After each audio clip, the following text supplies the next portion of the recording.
Everybody, welcome to Chin Fat. This is the 5th episode in the playlist called How to Edit a Short Film. And we've gone through all the preparation and getting this short film ready to edit, and we are finally to the edit here on episode 5.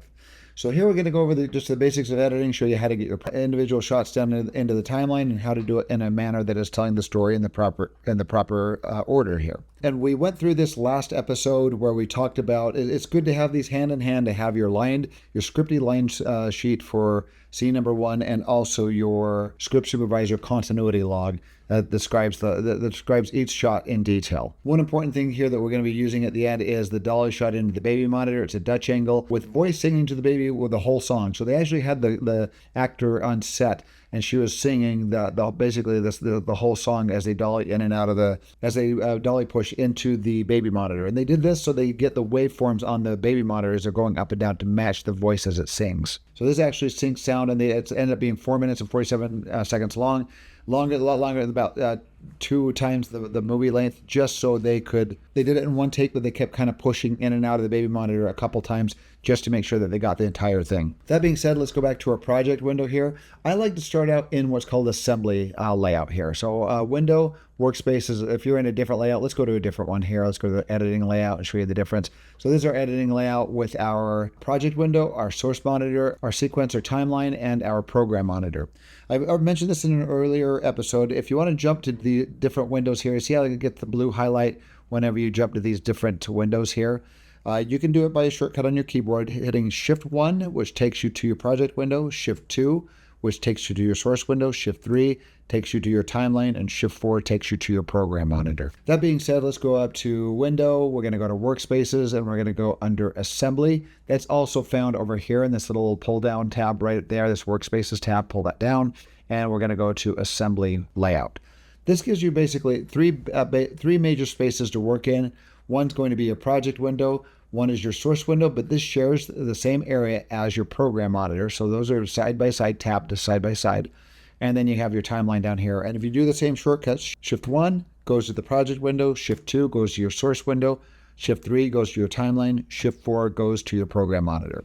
So it's the same sort of thing, but if I'm working on a single monitor, I like to have my view in assembly mode. It gives you more area to view your clips over here, but then it just shares the same space for your source monitor and project window.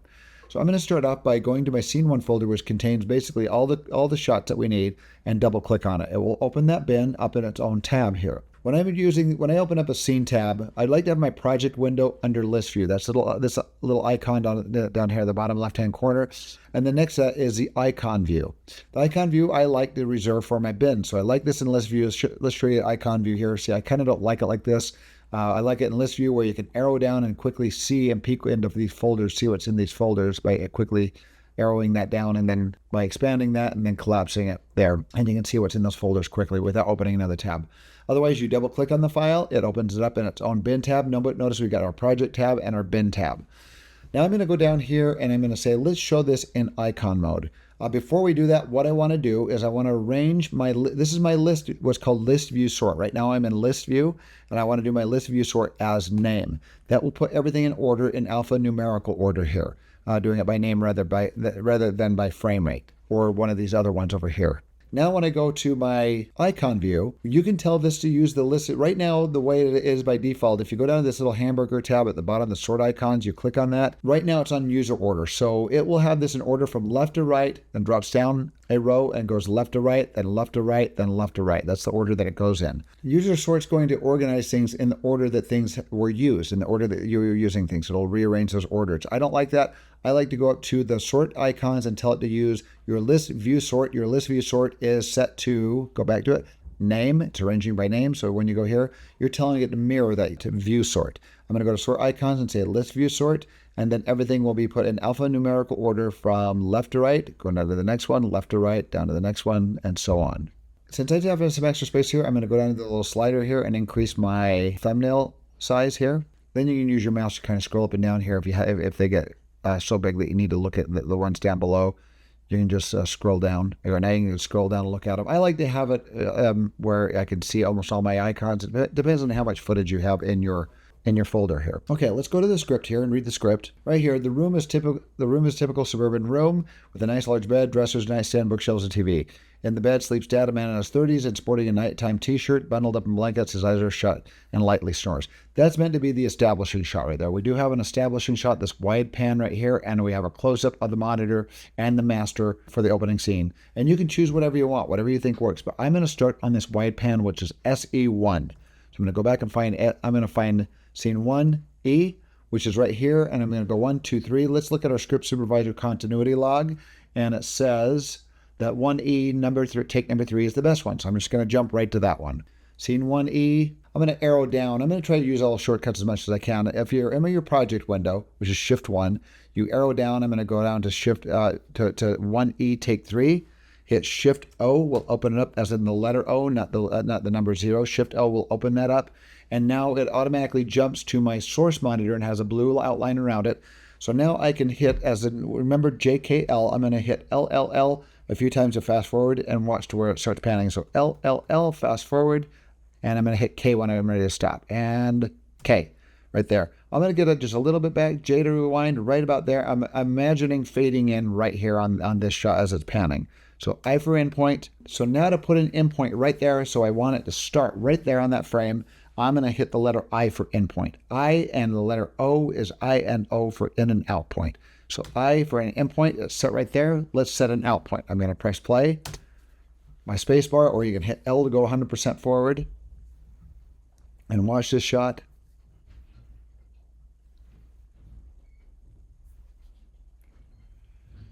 And right there where it kind of reveals the guy in the bed there, I'm envisioning maybe doing it a dissolve. So let's pause that. Let me rewind a little bit and see where we want this to stop. I'm just going to find where I think it feels good.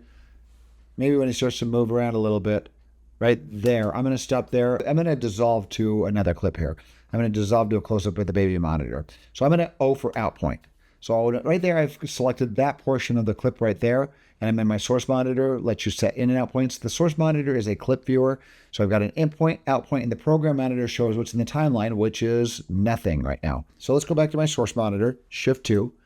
And that's the range. And now I'm going to hit the period key. The comma and the period key are insert and overwrite. Right now, I've got nothing in my way, so it doesn't matter if I use comma or period. I'm just going to hit period for overwrite, and it will drop that in and out point down into the timeline. This was an MOS, so it had no audio. It did not bring audio down below it. And actually, let me undo that and show you something here. And undo, by the way, is Command Z or Control Z on a PC. But right now I've got, it says right here, I've got, for what's called my source patching, I've only got a video track. Right now it's reading a video track and there's no audio for this clip. If I clicked on the audio, you'll notice it doesn't go to any audio right there. It's just a video clip. So it's just saying right now I'm reading this video clip and this is the track that I'm going to put it on right here. So it's going to put video track on right there. I'm going to hit period. It drops it into the timeline. I'm going to hit Shift 3 to jump to my timeline. I'm going to hit the home key, which will take me to the beginning of the timeline, and press play. Okay, right there I want it to fade in. And actually I'm going to zoom up on this timeline a little bit. So I'm going to hit my plus key at the top, plus, just to zoom up, zoom out just a little bit, minus to zoom out, just so we see a little bit more of of that clip there. And also one thing I want to do, maybe I want to increase my track height. I'm going to move my mouse over this and hold down Option, now which would be Alt on a PC, and I'm going to use my mouse scroll. I'm going to scroll up, and it will increase the track height. Now I can see kind of a larger thumbnail, and I can see what clips I've got down there. Okay, so I want to do a fade in. If you're going to do a fade in here at the beginning, the shortcut for wherever you are, you have to land exactly on an edit. And if I arrow up, this will land on the edit before. If I arrow down, it'll land on the arrow it'll land on the next edit to the right. And arrow up, get right there at the beginning. Make sure that nothing is selected in your timeline. If you have a clip selected in your timeline, a different clip, it'll default to that one. So I'm going to deselect by clicking out here. Another way to deselect everything on your timeline is Command Shift A, which would be Control Shift A on a PC, and that deselects everything on your timeline. And now I can hit Command D or Control D. Control D or Command D will do a fade in. Now watch this. Since there's no other clip to the left of this, it does a fade in. Otherwise, it would do a cross dissolve. So watch this. We'll show you a cross dissolve in a minute. Press play, and it fades in over that much time. I want to make that a little bit longer. You can grab the edge and just drag this out and make it about twice the length there. It says the duration is now about 2 seconds. Went from 1 second to 2 seconds. So now I play, and it's a 2 second fade in, and I like that. Okay, I'm going to go to the end of my shot here. I'm going to just hit arrow down. It will jump to the end. And let's choose our next shot. The next shot is that close-up of that baby monitor. So I'm going to go to my preview files here. I'm going to go to my media files here. And let's go to our line script. I'm going to jump to my line script here. Okay, this one here says that 1F is the close-up of the monitor. So let's go back and find 1F. So Shift 1 to jump to my project window. I'm going to arrow down, and let's see, it only has one take for 1F, take 1. Shift O to open this up, LLL to forward through it. There's the baby monitor. I'm going to skim through this and kind of see what we got here. And this doesn't have audio either. This is an MOS. So I want it to where it just kind of has light noises, like you just hear the baby kind of breathing or something like that. So I'm going to get it at the very beginning, because later on they start making it go louder where it hits the red, like right there. So right there, about halfway, a little past halfway into it, it starts hitting the red. So I want to just get these little blips at the beginning here. So I'm going to scroll back and just get up to where it just kind of has those light right about there. I think it has those little light, just mini movements there. So I for endpoint, got an endpoint right there. Then I'm going to press play, spacebar, and just let it go there for maybe like 5 seconds or so before it goes into there. And that's good. It just looks like the baby kind of breathing or something like that. O for out point. And then my playhead is right where I want it already. So if your playhead's not there, you have to arrow down and get to the end of this. And now I'm going to hit period for overwrite, and it drops my next clip in there. So now I have 2 clips in here. I'm going to arrow up and land on this clip right here. And what I want to do is I want to dissolve from one clip to the next with these 2 butted up against each other and being right here on this edit. And the way you land on that edit is hitting arrow up or arrow down, depending on where your playhead is. So right here, it's going to be to the right of my playhead, so it's arrow down. And now I'm going to hit Command D, and it's not doing anything. And the reason why is because I still have something selected on the timeline. I've got this crossface element selected there. If it doesn't work, hold down Command, Shift, A, and it deselects everything. You can just see they got rid of it.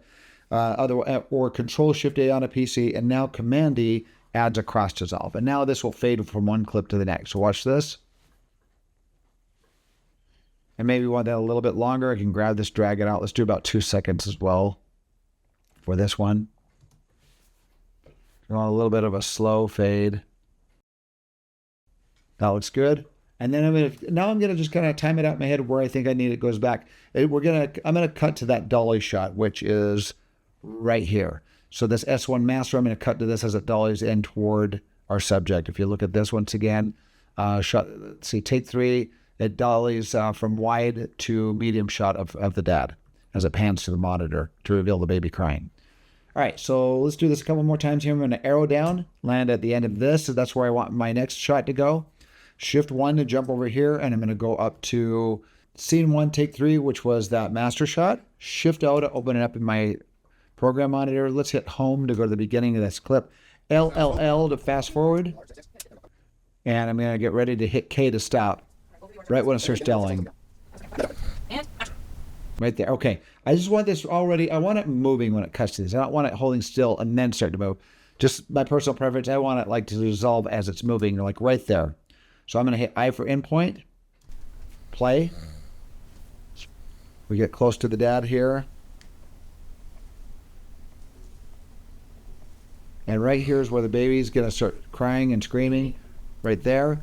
And then it starts waking him up. We'll add that into sound mix.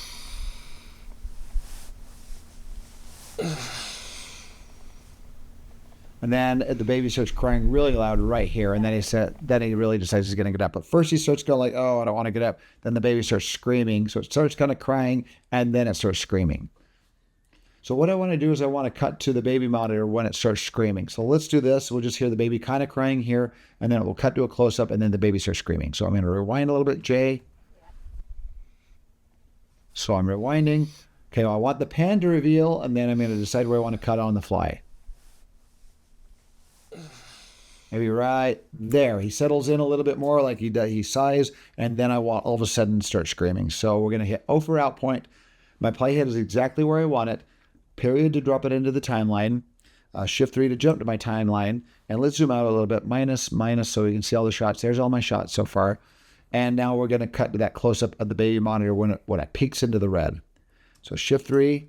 Let's do a couple more edits, and hopefully you get the gist of it by this point. I'm going to arrow down, sorry, Shift 1 to jump to my project window, arrow down. Let's go to the Scene 1F1.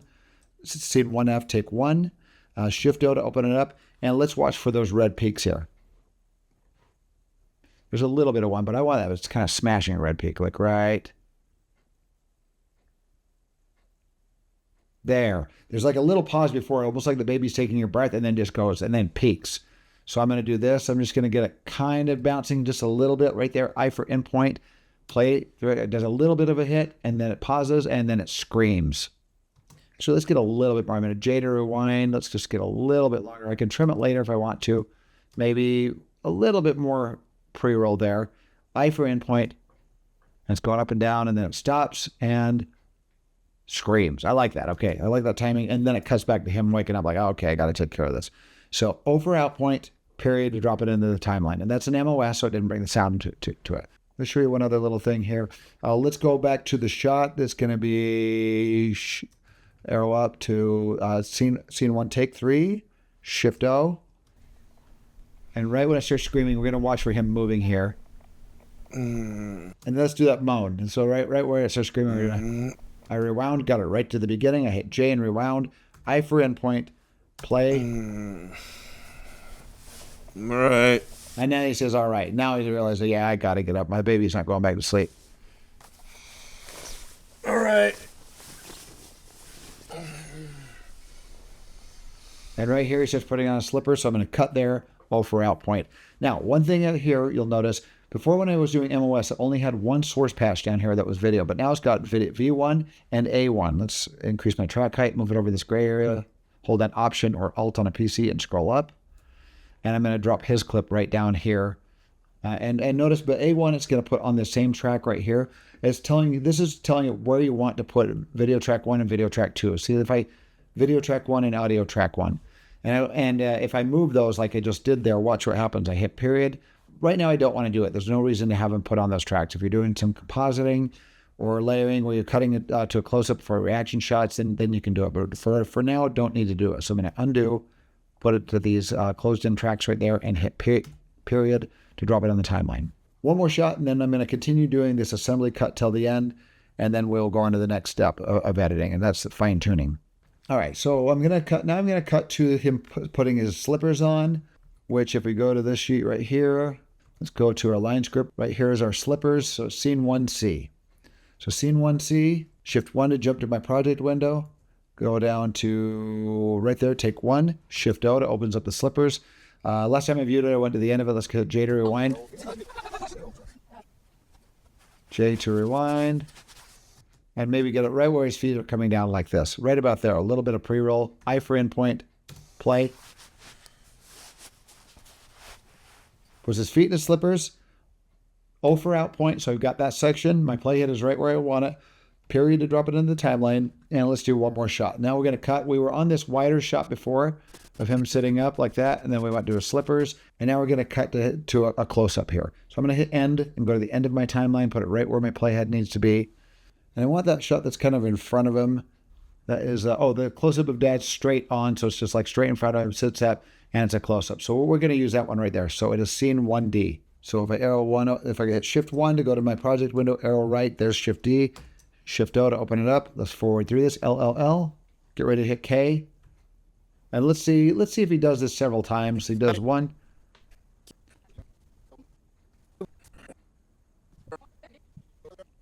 Looks like he only does it once, like right here. So this is what happens. He sits up just to get a focus, then he lays back down, and then he sits up into the shot. So this is the shot that I want right there.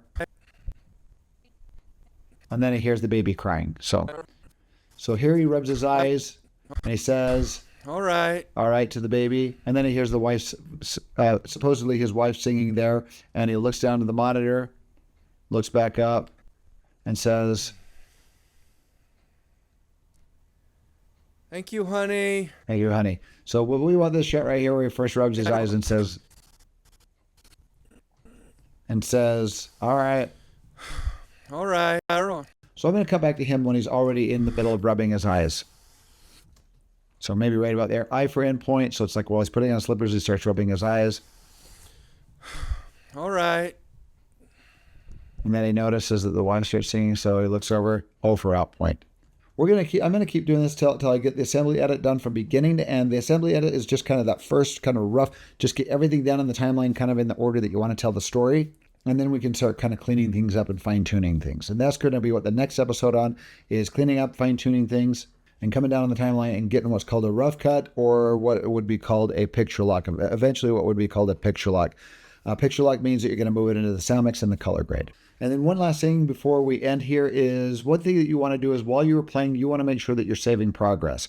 So if your machine crashes and you've done a few edits and it hasn't done what's called an autosave, just make sure that you're hitting Command S or Control S every now and then again. Watch what happens when I do this. You'll see a quick little blip right here that shows that it was saving. Now that project file that I've got that's saved on my desktop has fully saved. Everything that I've done on this timeline is completely saved. So just make sure you get in the habit of, like, every minute or so hitting Command S just to save your progress. Otherwise, you can go in and you have to go in and set up your autosave to do it more frequently, and that can be kind of a pain. So just make sure you get, I'm just in a really good habit of just every now and then just hitting Command S. In the next episode, we'll show you how to insert footage. We'll show you how to do some reaction shots. We'll show you how to do some fine tuning and trimming and making sure that continuity looks good throughout. And that's what we're going to do in the next episode.